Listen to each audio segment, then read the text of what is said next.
하나님 아버지, 저희들에게 마땅히 살아갈 길을 계시하시고 또 교훈하시고 가르쳐 주셔서 주의 길로 인도하게 하여 주심을 감사드리옵나이다. 하나님, 날마다 주의 말씀을 사랑하여 그 말씀을 묵상하게 하시고 주의 기뻐하시는 뜻이 무엇인지를 깨달아 알아 순종하며 이 길들을 걸어가게 하여 주시옵소서.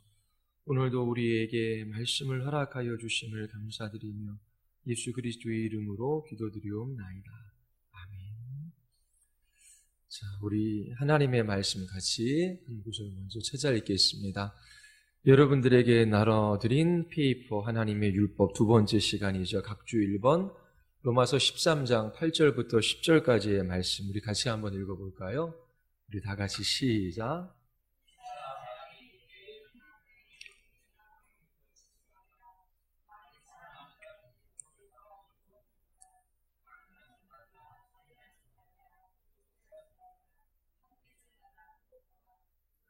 다른 계명이 있을지라도 네 이웃을 내 자신과 같이 사랑하라 하신 그 말씀 가운데 다 들었느니라.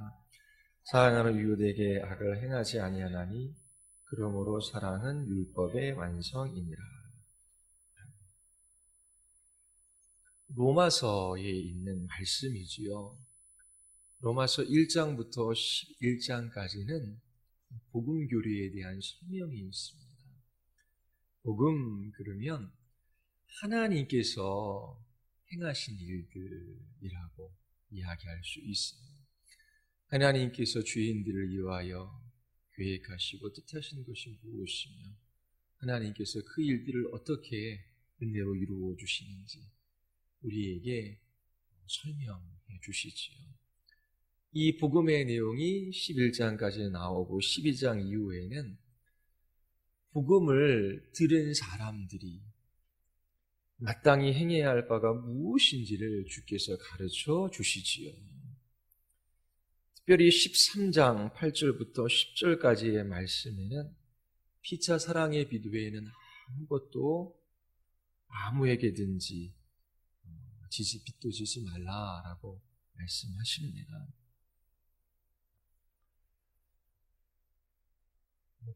빚이라고 하는 거, 요즘에는 은행빚을 많이 지죠.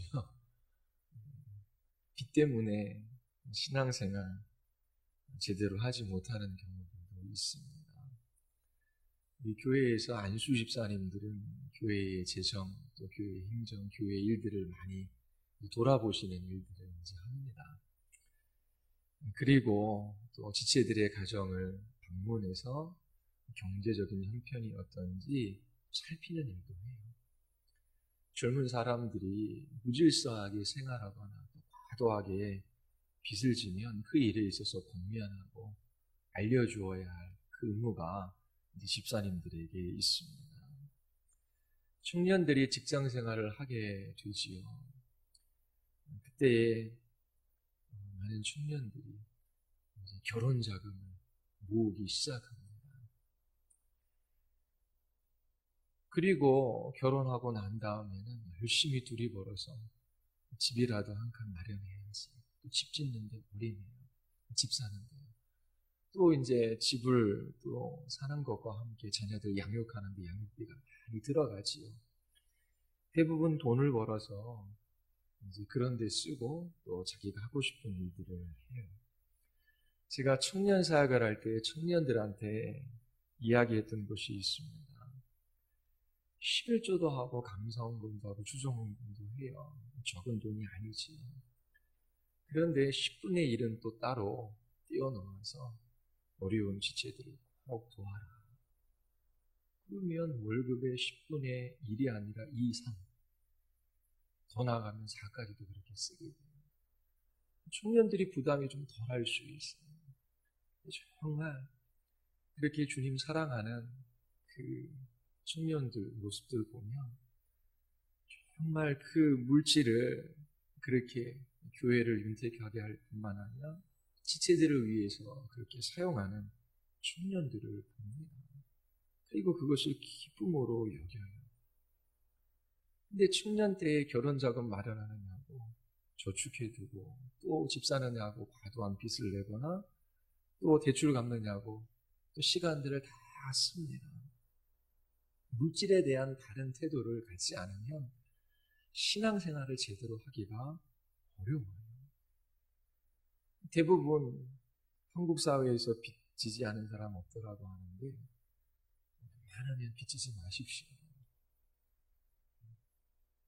오늘도 사랑의 빚 외에는 아무 빚도 지지 말라 그러잖아요. 될 수 있으면 빚 지지 마시기를 바랍니다. 사랑의 빚, 그 빚 외에는 어떤 빚도 지지 말라라고 말씀하셔요. 성경 전체를 관통하는 핵심적인 주제 중 하나가 네 이웃을 내 몸과 같이 사랑하라 라고 하는 것이지요. 자기 자신을 사랑하는 것은 죄가 아닙니다.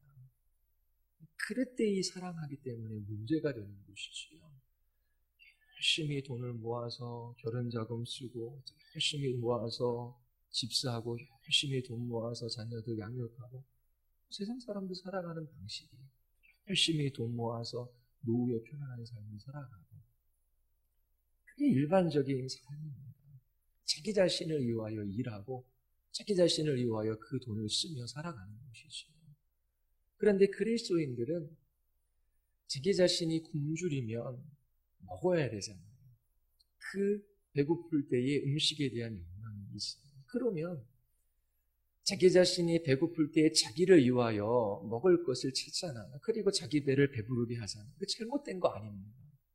그러면 배고픈 사람이 있으면 자기 자신의 배를 채우기 위하여 열심을 내듯이 다른 사람들의 배도 채워주기 위하여 열심을 내라고 하는 거예요. 추우면 두꺼운 옷을 입고 따뜻하게 지내기를 원해요. 자기 자신을 사랑하죠. 그런 욕망이 있어요. 나쁜 거 아니에요. 그러면 타인을 향해서도 춥고 또 어려운 상황에 있으면 자기 자신을 위하여 애썼듯이 그렇게 이웃을 위하여 섬겨나가라 하는 것입니다. 도저히 우리가 흉내낼 수 없는 삶일 수도 있어요. 그런데 작은 일에서부터 실천하고 또 이웃들을 배려하는 것이 필요합니다.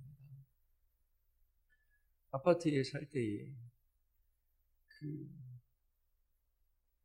이제 먼저 타면은 이제 눌러주면서 그렇게 다 탈 때까지 기다려주고 그리고 또 내리면은 또 안전하게 내리도록 또 붙잡아주고 그런 것들 아주 작은 것이지만 남들을 배려하는 것이죠. 또 이제 건물주도 있고 또 집이 있는 사람들은 전세를 주기도 해요. 그러면 한 집에 들어가서 살 때에 불편함 없이 살기를 원하잖아요. 그럼 내가 집주인인데 전세를 줬어요. 그러면 그 전세로 들어오는 사람들이 내가 살 때 불편함이 없이 살고 싶은 그 욕망이 있는데 그러면 그렇게 배려하는 것입니다. 아주 작은 일에서부터 내가 그 자리에 있다면 나를 위해서 무엇을 할까? 그러면 다른 사람을 위해서 그렇게 해주는 것이 작은 사랑의 실천입니다. 이처럼 성경은 피차 사랑의 비에 외에는 아무에게든지 아무 빚도 지지 말라. 그리고 내 이웃을 내 몸과 같이 사랑하라.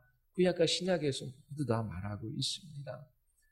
그렇게 사랑하며 살아갈 수 있는 것이 복된 삶입니다. 우리가 지금 율법에 대해서 공부하고 있어요. 우리 지난주에 율법에 대해서 공부할 때에 하나님께서 모세를 통해 이스라엘 백성들에게 주신 율법 이전에 창조 규례가 있음을 공부했습니다.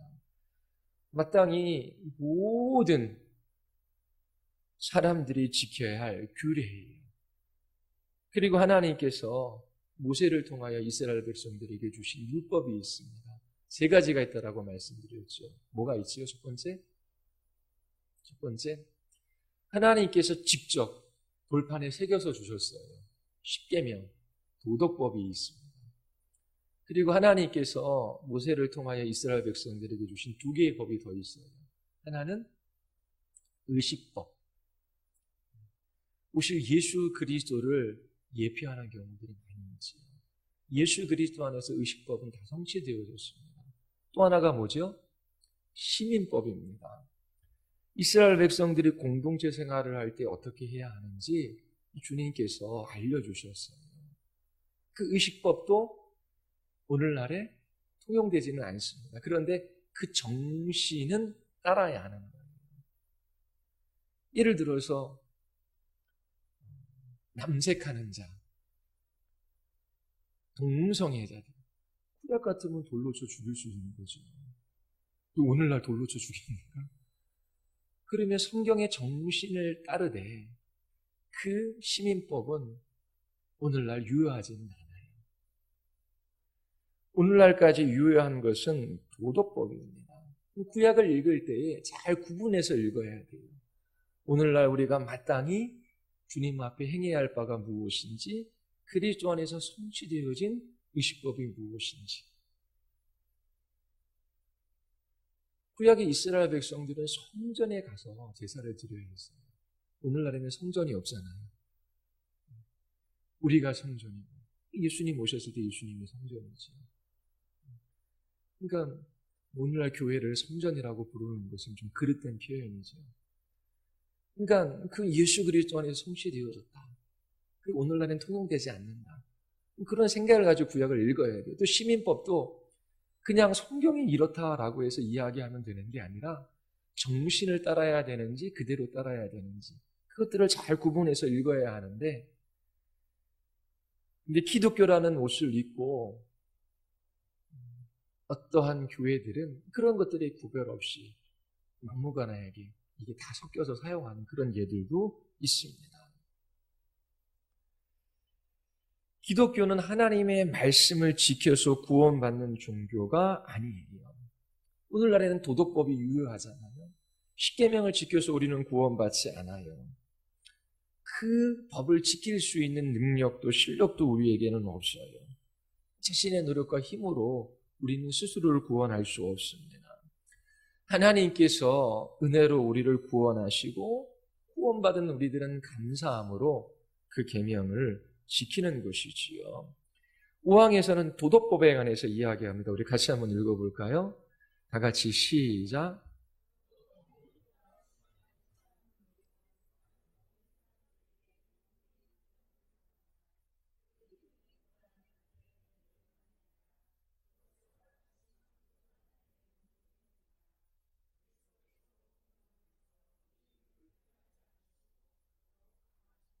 자, 도덕법은 믿는 우리들에게나 믿지 않는 불신자들에게나 다 필요하다라고 지금 이야기를 합니다.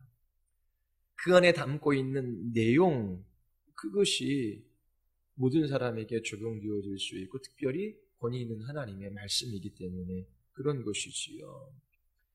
그리스도께서 복음 안에서 이 의무를 폐하지 않았어요. 더욱 강화시키셨습니다. 이 도덕법이 폐하지 않았다라고. 자, 각주 3번 마태복음 5장 17절부터 19절 말씀 같이 한번 읽어볼까요? 다 같이 시작.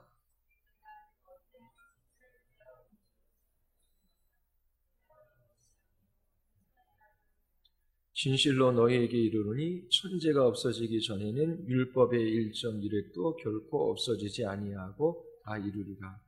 그러므로 누구든지 이 계명 중에 지극히 작은 것 하나라도 버리고 또 그같이 사람을 가르치는 자는 천국에서 지극히 작다 일컬음을 받을 것이요.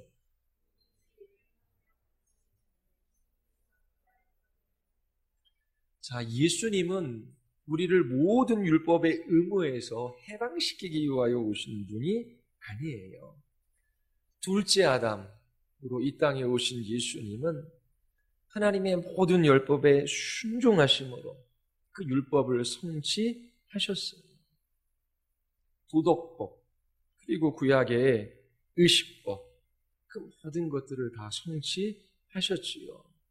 우리는 더 이상 구약의 의식법을 따라 하나님께 나아가 예배하지 않아요. 의식법은 폐지되었습니다. 그러나 도덕법은 그리스도의 사역으로 인하여 폐기된 것이 아니에요. 의롭게 된 우리들에게 여전히 이제 구속력을 가지고 있습니다. 구원받은 사람들이 하나님께 감사함으로 그 계명을 지키며 살아갑니다. 그래서 주님을 사랑하는 사람들이 그 계명을 따릅니다. 자, 그러면 이 도덕법이 인류에게 주는 유익이 무엇인지 6항에 나와요. 자, 우리 첫 번째 문장 같이 한번 읽어볼까요? 다 같이 시작.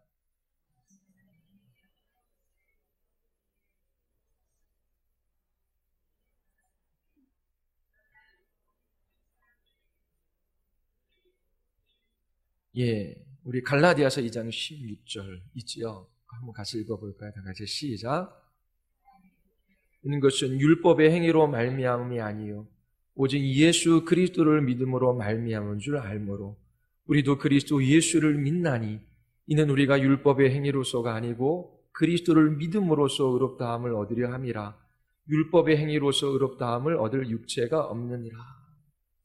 자, 하나님 앞에 무엇을 행함으로 우리가 의롭다 여김을 받아 구원을 받는 것이 아니에요. 예수 그리스도께서 율법에 온전히 순종하셨고 죄인들을 위하여 대신 죄를 짊어지시고 십자가에서 죽으셨어요. 그래서 예수 그리스도를 믿음으로 우리의 죄가 용서되어지고 그의 의가 우리에게 전가되어져요. 그리스도의 의로 옷 입고 우리는 하나님 앞에 나아가는 것이지요. 오전에도 설명했지만 이 믿음은 그리스도의 아름다움, 그분의 위대함, 탁월하심에 대한 우리의 마음의 반응입니다. 내가 아무리 노력하고 아무리 순종해도 나는 의롭게 될 수 없어요. 구원받을 수 없어요. 하나님의 영광에 이룰 수가 없어요. 그런데 하나님께서 우리에게 구원의 길을 알려주셨어요. 의인도 선인도 아닌 죄인들을 위하여 독생자이신 예수 그리스도를 십자가에 내어주신 것이죠. 그 하나님의 지혜, 그 하나님의 사랑, 그 하나님의 공의가 너무나 탁월하고 위대하고 아름다워요. 그래서 그 그리스도의 아름다움에 우리의 마음이 끌리는 것입니다. 우리의 마음을 빼앗기는 것이지요. 이처럼 우리가 예수 그리스도를 믿음으로 우리는 구원을 받아요. 율법은 불신자에게 뿐만 아니라 우리 신자에게도 이제 유용해요. 그 유용한 것이 무엇인지를 그 다음 문장이 우리에게 말해주고 있습니다. 우리 같이 한번 읽어보겠습니다. 같이 시작. 삶의 규칙으로서 그들에게 하나님의 뜻과 그들의 의무를 알려주고 거기에 합당하게 행하도록 명령하고 인도하며 그들의 본성과 마음의 죄로 인해 부패했다는 것을 일깨워 주어 스스로를 살펴 죄를 더욱 깨닫게 하고 죄를 미워하게 하며 겸손한 태도를 취하도록 이끌고 그리스도와 그분의 완전하신 복종의 필요성을 더욱 의식하게 만든다. 자, 율법이 모든 인류에게 유익한 두 가지 이유를 여기 설명해요. 신자에게나 불신자에게나. 우리에게 유용한 것이 무엇인지를 말하는데 첫 번째가 뭐지요? 율법은 삶의 규칙으로서 하나님의 뜻과 의무를 알려줘요. 합당하게 행하도록 명령하지요. 율법이 하나님이 기뻐하시는 것이 무엇인지를 우리에게 알려줘요. 하나님 앞에 마땅히 살아가야 할 길이 무엇인지 우리에게 가르쳐줘요. 부지런히 하나님의 말씀을 읽고 공부해야 돼요. 그래서 주님의 기뻐하시는 뜻이 무엇인지를 발견하고 그 말씀을 따라 순종할 때 우리는 주의 길로 행하고 형통한 삶을 살아가게 됩니다. 그리고 이 하나님의 말씀, 이 율법을 열심히 공부할 때에 그 율법을 통하여 우리의 모습을 보게 하셔요. 우리의 불완전함과 죄됨에 대해서 깨닫게 하시죠. 율법은 죄를 깨닫고 죄로 인하여 경계하고 죄를 미워하고 그렇게 하나님 앞에 마음을 낮추어 살아가도록 우리를 이끌어줘요. 그러니까 이 율법이 계시적 용도가 있다라는 것입니다. 하나님의 마땅히 하나님 앞에 마땅히 살아야 할 삶, 주의 기뻐하시는 뜻을 알려주시고 또 거기에 부합하지 못하는 우리의 모습, 우리의 죄됨을 하나님께서 보게 하셔서 우리의 마음을 낮추시는 거예요. 우리 로마서 7장 7절 우리 같이 한번 읽어볼까요? 다 같이 시작. 무슨 말을 하리요? 율법이 죄냐? 그럴 수 없느니라. 율법으로 말미암지 않고는 내가 죄를 알지 못하였으니 그 율법이 탐내지 말라 하지 아니하였다라면 내가 탐심을 알지 못하였으리라. 로마서 3장 20절 그러므로 율법의 행위로 그의 앞에 의롭다 하심을 얻을 육체가 없느니 율법으로는 죄를 깨달음이니라. 로마서 7장 24절 이 사망의 몸에서 누가 나를 건져내랴. 우리는 우리 자신을 잘 몰라요. 그리고 죄를 짓고 있음에도 불구하고 그것이 죄라고 하는 것을 감각하지 못하는 때도 많습니다. 또 자신이 죄를 범하고 있음에도 불구하고 자신이 하는 일은 사소한 일인 것처럼 생각해요. 그런데 이 하나님의 말씀, 이 율법을 깨달을 때에 하나님의 기준, 하나님의 판단이 어디에 있는지를 보게 하십니다. 그때 영혼이 각성되어지고 죄에서 돌이키고 자기 자신이 하나님 앞에 어찌할 수 없는 죄인임을 고백하며 그 마음을 낮추는 그 일들이 일어나는 것입니다. 이렇게 율법은 계시적 용도, 하나님의 뜻이 무엇인지 알려주고 그 뜻에 이르지 못하는 우리의 죄됨을 보게 하셔요. 우리의 마음을 낮추게 하셔요. 그 다음엔 어떻게 할까요? 그리스도, 그분의 필요함을 더욱더 분명하게 의식하게 합니다. 그래서 말씀을 깨달으면 깨달을수록 우리의 죄인됨을 발견하면 발견할수록 자기 자신에게 대해서는 절망하지만 그리스도에 대한 소망은 더 커져요. 아니 어떻게 나 같은 죄인을 위하여 하나님께서 그 아들 예수 그리스도를 십자가에 내어주실 수 있으셨을까? 그래서 말씀을 깨달으면 깨달을수록 그리스도께 더 큰 소망을 두고 그리스도만 바라보게 됩니다. 우리 갈라디아서 3장 24절 읽어보겠습니다. 다 같이 시작.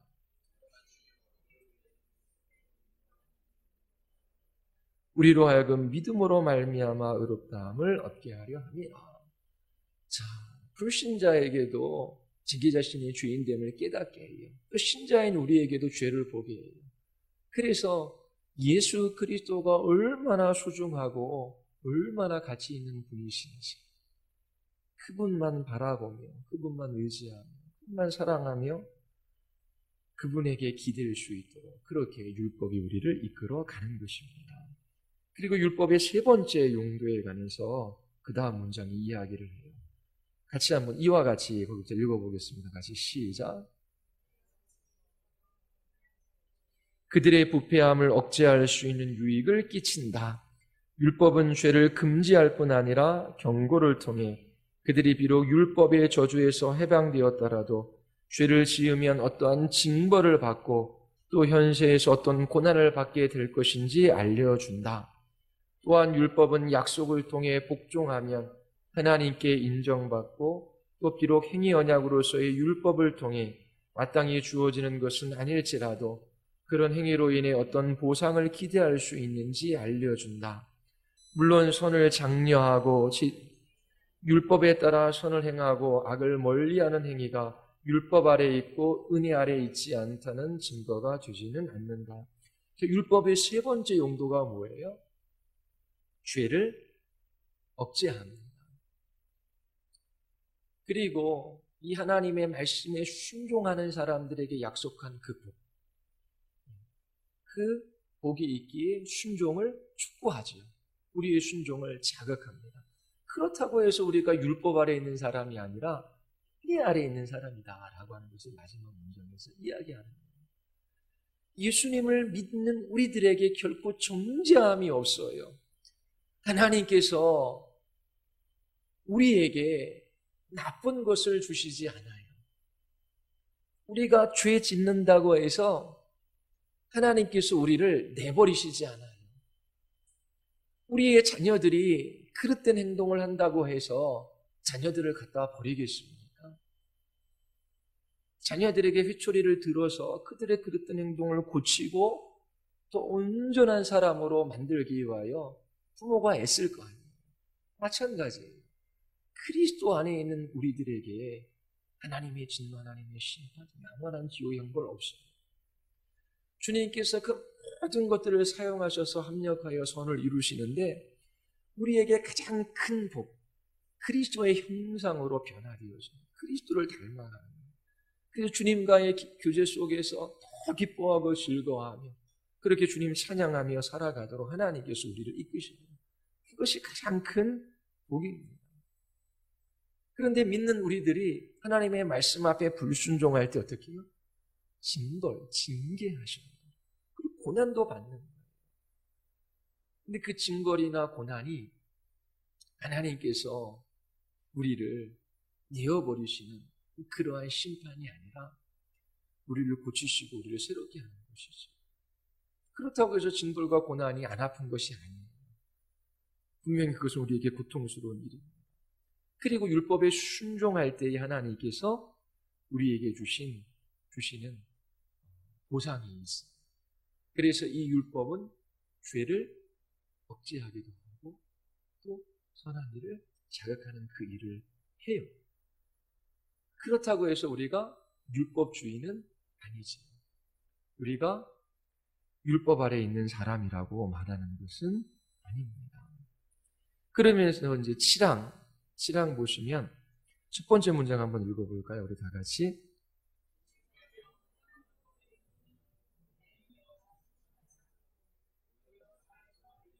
자, 지금까지 언급한 율법의 용도 세 가지 말씀드렸죠. 첫 번째 용도가 뭐예요? 계시적 용도. 하나님이 기뻐하시는 뜻, 우리가 마땅히 행해야 할 바, 그걸 알게 하셔요. 그런데 우리는 그 하나님의 뜻에 멀리 떨어져 있어요. 마땅히 행할 바를 하지를 못해요. 우리의 죄를 깨닫게 하시고 우리의 마음을 겸비하게 낮추셔요. 그래서 보게 하시는 게 있어요. 보지 못했던 것들. 그리고 두 번째 용도가 뭐예요? 그리스도가 필요하다라고 하는 것을 경험하게 하시는 거예요. 그래서 더 그리스도를 의지하고 더 그리스도를 바라보게 하시고. 세 번째 용도가 뭐예요? 죄를 억제하고 또 선행을 자극하는 그런 용도가 있습니다. 그런데 이것이 복음의 은혜와 상충하는가요? 그렇지 않아요. 주님께서 우리를 은혜로 구원하셨어요. 은혜로 구원받았다라고 했을 때에 한 부류의 사람들은 무율법주의자들이 있습니다. 아니, 내가 나의 행위로 구원받은 것이 아니라 예수 그리스도 그분의 순종과 십자가의 죽으심, 이 속죄사역 때문에 내가 구원받았는데 그러면 내가 구원에 더 보탤 것도 없는데 나는 이미 천국은 가는데 내가 죄 지으면 하나님 용서해 주세요. 그렇게 빌면 되지. 그리고 죄에 대해서도 자유롭게 살아가는 지지. 그러면서 하나님의 은혜를 더하기 위하여 죄를 짓는 사람들이 나타납니다. 그런데 주님 사랑하는 사람, 이 은혜로 구원받은 사람들은 주님을 사랑하기에 감사함으로 이 주님의 말씀에 순종하기를 원합니다. 주님, 저에게 주의 기뻐하시는 뜻이 무엇인지를 알려주세요. 하나님, 제가 마땅히 행할 바를 행하지 못하고 하지 말아야 될 것들을 했습니다. 하나님, 저는 이와 같은 죄인에 불과해요.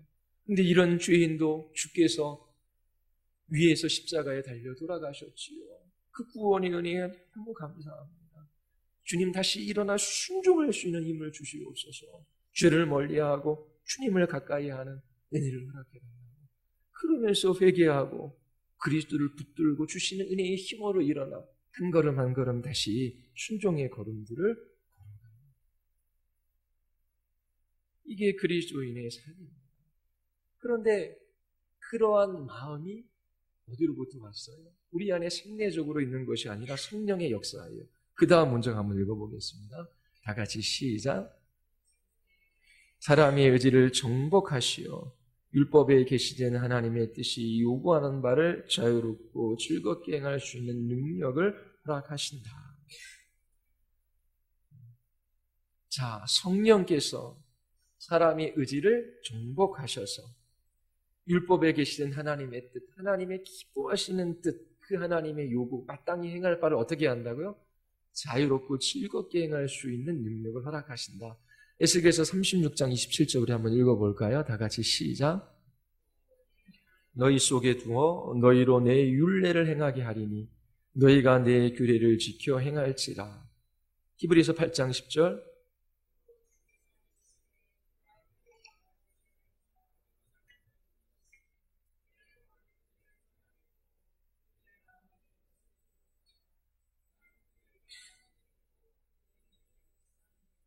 자, 여러분 주의 은혜로 말미암아 구원 받으셨어요. 성령께서 여러분들의 의지를 증복하셨습니까? 자유롭고 즐거운 마음으로 하나님의 뜻에 순종하기를 원하셔요. 이런 마음의 성향이 새롭게 구원받은 사람들에게 생겨요. 그런데 우리 안에 주님의 기뻐하시는 뜻을 따라 자유롭게, 누구의 억압이 아니라 자유롭게 즐겁게 순종하며 살아갈 마음도 있어요. 전에 교회에 있을 때 교육자들이 꽤 많아요. 교육자들이 거기는 이제 새벽 기도가 2번 있습니다. 5시에 있고 6시에 있어요. 근데 새벽 기도는 교육자들이 이제 2번 체크를 하는데 새벽 기도 체크를 딱 해야 돼요. 카드가 있어요.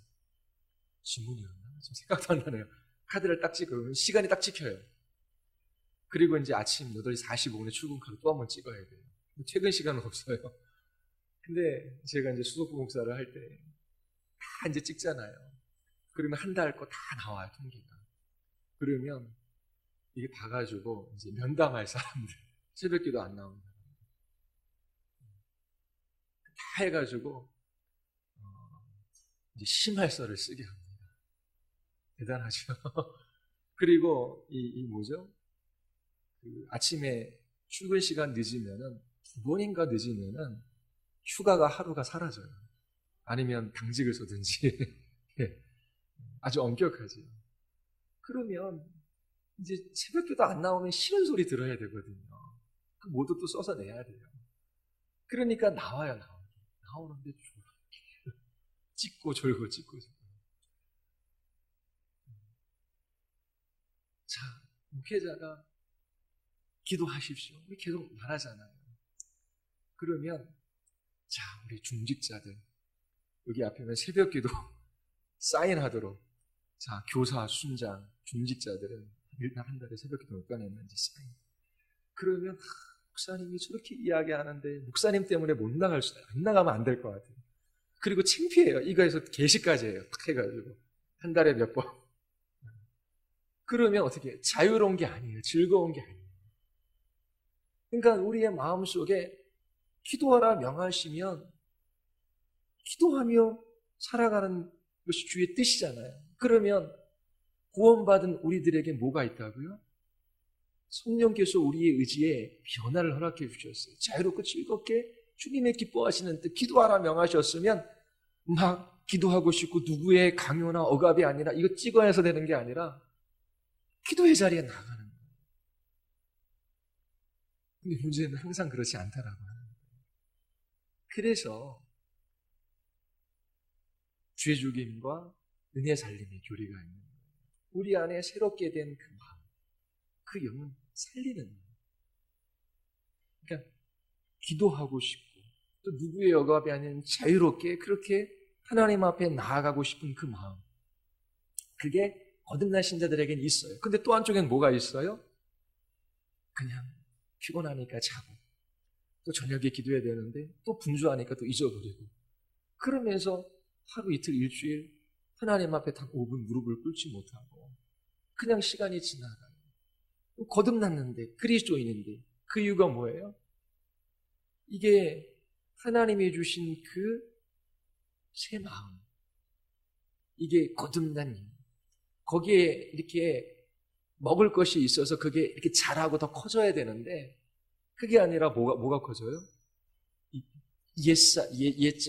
옛사람의 마음 훨씬 더 큰 거예요.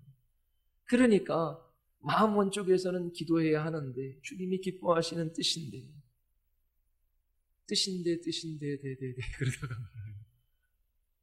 그러면 어떻게 이 새 마음, 이 새 영을 살리겠습니까? 은혜가 풍성하게 주어져야 되죠. 그래서 은혜의 방편을 부지런히 사용해라. 새 마음 안에 먹을 걸 줘야 돼요. 네, 주의 말씀을 듣고 은혜의 자리에 부지런히 참석을 해야 돼요. 그래서 주의 기뻐하시는 뜻을 따라 자유롭게 즐겁게 할 그 마음이 있어야 되는 것이죠. 그래서 저도 이렇게 잔소리를 잘 안 하는 편이에요. 교회를 할 때 뭔가 모이면은 모이자 그러면 모여야 되고 또 기도하자면 기도해야 되잖아요. 그 예전에 그 교회들이 많이 사용했던 얘기잖아요. 새벽기도, 일의 새벽기도 21일 동안 주석 체크해가지고 상 주고 안 나온 사람 벌은 안 주지만 막 박수치고 그러면은 쭈릿하잖아요. 그리고 막 경쟁도 하고 교회가 커갈수록 막 그런 게 있거든요. 그거는 사람 앞에서 행하는 거잖아요. 나중에 하면 그게 자기 자랑이 되고 못하면 그것 때문에 시험이 돼요. 그러니까 이게 구원받아 하나님께 주신 새 마음이 있어요. 그리고 알아요. 아는데 그 싸움들을 이제 싸워 나가야 되는 것이죠. 그래서 하나님이 주신 이 새 마음, 우리의 마음판에 율법을 새겨주셔서 성령께서 내주하셔서 그래서 즐거이 자유롭게 주님의 말씀을 따라 살아가고자 하는 이 마음을 주셨어요. 이것을 더 크게 살리는 그 일들을 해나가요. 그리고 이 일을 할 수밖에 없는 이유가 있는데 왜냐하면 죽어요. 죽어. 그리스도를 떠나 주님과 교통하고 교제하는 것 없이 그냥 그게 편하다 그러면 새 마음이 없는 거예요. 그런데 결코 그게 편할 수가 없거든요. 주님이 불순종하면 우리가 아까 율법의 용도에서도 살펴봤던 것처럼 징계하시고 또 고난을 주셔서 기도할 수밖에 없도록 만드는 때도 있어요. 주님께서 그렇게 이끌어 가시는 것이죠. 그런데 우리가 말씀을 배우니 인격적으로 반응해서 죄는 죽이고 주님 주신 은혜를 살리고 은혜의 방편들을 부지런히 사용해서 그렇게 우리의 마음 안에 즐겁고 자유롭게 주님의 뜻에 순종하며 살아가는 이 복락들을 누리며 그렇게 신앙생활을 해나갈 수 있어야 합니다. 하나님께서 주신 율법에 대해서 우리가 2주 동안 배웠어요. 율법과 은혜가 충돌을 일으키는 것이 아니지요. 여러분들이 부지런히 하나님의 법, 이 율법을 공부해서 주의 뜻이 무엇인지 잘 깨닫고 특별히 십계명 잘 배워야 합니다. 그리고 여러분들이 더 그리스도를 의지하며 즐거이 자유롭게 주님의 말씀을 따라 이렇게 믿음의 순종의 길로 걸어갈 수 있게 되기를 바랍니다. 우리 같이 한번 우리 기도하시겠습니다.